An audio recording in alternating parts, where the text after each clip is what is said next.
네 번째 이야기입니다. 외식 후에 오빠랑 저는 제일 가깝게 사시던 고모 할머니 댁에 잠시 맡겨졌습니다. 오빠 상태가 안 좋아서 엄마 아빠는 저희를 맡겨두고 그 집과 단판을 지으려고 생각하셨대요. 외식하기 하루 전 누구한테 연락을 해야 할까 고민하시다가 친할머니는 천주교셔서 안 될 것 같고 가끔 절도 다니시고 용암무당을 찾아다니시기 좋아하는 외할머니께 연락을 드렸습니다. 그런데 신기하게 전화를 걸자마자 바로 받으셨대요. 평소 때는 귀가 좀 어두우셔서 외할머니 댁 전화벨 소리가 작기도 하고 전화를 걸면 한참 후에 받으시는 편인데 바로 받으셔서는 엄마가 놀라서 엄마! 웬일로 전화를 바로 받으셨대요? 여쭤봤더니 외할머니께서 며칠 전부터 같은 꿈을 계속 꾸셨는데 외할아버지가 꿈에서 액자를 뒤집어서 들고는 외할머니를 계속 쫓아오셨단 거예요. 외할머니는 아니 이 영감이 나를 데리고 가려고 내 영정사진을 들고 쫓아오나 싶어가지고 매일 밤 그렇게 도망을 다니시다가 잠에서 깨셨다는데 어젯밤에는 도무지 꿈이 깰 생각을 안 하는 통에 너무 지치셔가지고 힘드셔서는 멈춰섰대요. 그러고는 아이 영감! 아이 대체 왜 이러는 거요? 데려갈 거야? 하고 화를 내셨는데 할아버지가 말없이 뒤집어서 들고 있던 액자를 바로 해서 할머니한테 주셨다는 거예요.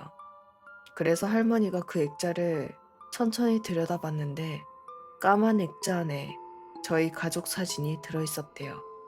그런데 사진을 보면 볼수록 이상하고 찝찝해서 자세히 들여다봤더니 그 사진 속엔 저희 가족 말고 한 사람이 더 있었답니다.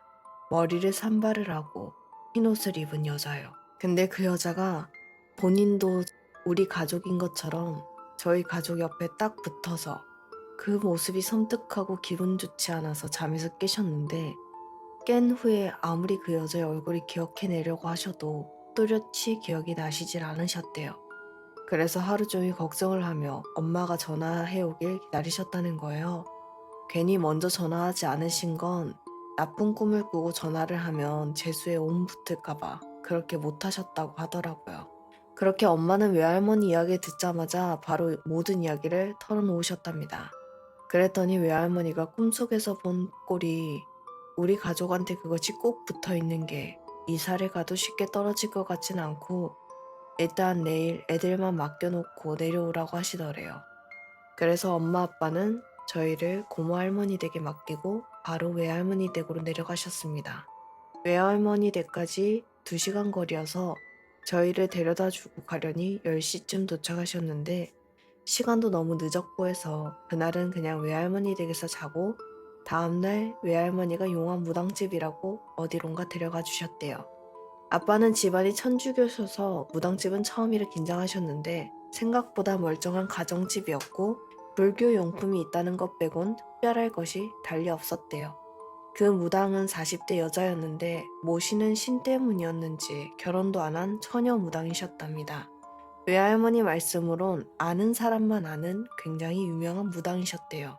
그런데 옷도 무당 같은 옷이 아니라 사복을 입으시고 넉살 좋게 웃으면서 엄마 아빠를 반기시니까 처음엔 그 집의 무당의 가족인 줄 알았는데 외할머니가 먼저 바닥에 앉으시고 따라서 엄마 아빠가 앉으려고 하는데 그분이 그렇게 걱정되는데 왜 안 데려왔어요? 데리고 와야지 라고 하시더래요. 엄마 아빠가 갑작스럽고 당황해서 아무 말도 안 했더니 일단 앉으시고 딸은 안 데려와도 아들은 데려왔어야 되는데 라면서 저희가 겪었던 일을 듣지도 않고 줄줄 꿰더래요. 물론 구체적이진 않았지만 딸은 한 번 죽을 뻔하고 아줌마 놀라 자빠지고 아저씨는 한 번 호되게 홀리고 아들은 한 번 지독하게 괴롭힘 당했는데 대충 이런 식이요. 어떻게 아냐고 물었더니 정작 그 귀신은 아닌데 그 집에 있는 귀신 중에 하나가 엄마한테 붙어서 자랑하듯이 이야기를 알려주었대요. 너무 재밌어 하고 있다고요. 무당의 말론 저희 집에 귀신이 여럿인데 아주 악질인 귀신 하나가 나쁜 짓을 하고 있고 그 귀신은 재미로 그러는 게 아니라 진짜 화가 나 있는 상태고 나머지 귀신 중 지금 엄마한테 졸졸 따라다니는 귀신은 그냥 그게 보는 게 재밌어서 괜히 같이 그런 짓을 한다고. TV를 끄고 소리내고 자잘하게 장난치는 건 엄마를 따라다니는 그 귀신이 한 짓이라고 하더라고요. 아빠가 그러면 어쩌면 되는지, 그냥 이사만 가면 되는지 이것저것 물으셨더니 아들을 데려왔으면 좋았을 텐데 왜 안 데려왔냐. 아휴, 어쩔 수 없네. 이럴 게 아니라 내가 그 집에 가봐야 될 것 같아. 라고 하셨대요. 그래서 올라갈 때 같이 가서 살펴보시겠다고 하셨습니다. 그러고는 무당이 그 집에 있었던 일을 자세히 말해달라고 해서 엄마 아빠는 이것저것 생각나는 대로 이야기해드리고 있었는데 갑자기 무당이 사색이 돼서는 빨리! 빨리 애들 맡긴 데 전화해봐. 빨리! 이럴 시간 없어. 빨리 전화해! 이유를 물을 새도 없이 엄마 아빠 너무 놀라서 허둥지둥 고모 할머니 댁에 전화를 했습니다. 그때 오빠가 엄청 아팠거든요. 엄마 아빠가 가고부터 머리가 너무 아프다고 하루 종일 토하고 그래서 고모 할머니가 오빠랑 저를 데리고 병원 열자마자 병원에 갔습니다. 근데 오빠가 갑자기 정말 멀쩡한 얼굴로 할머니, 나 이제 안 아파요.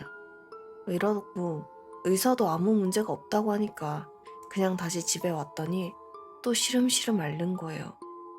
밤새 고모 할머니는 그 전날 밤부터 잠도 못 자고 오빠를 돌보시고 그때 엄마 아빠가 핸드폰도 없고 외할머니 댁 연락처도 없어서 연락도 안 되는 상황이었거든요.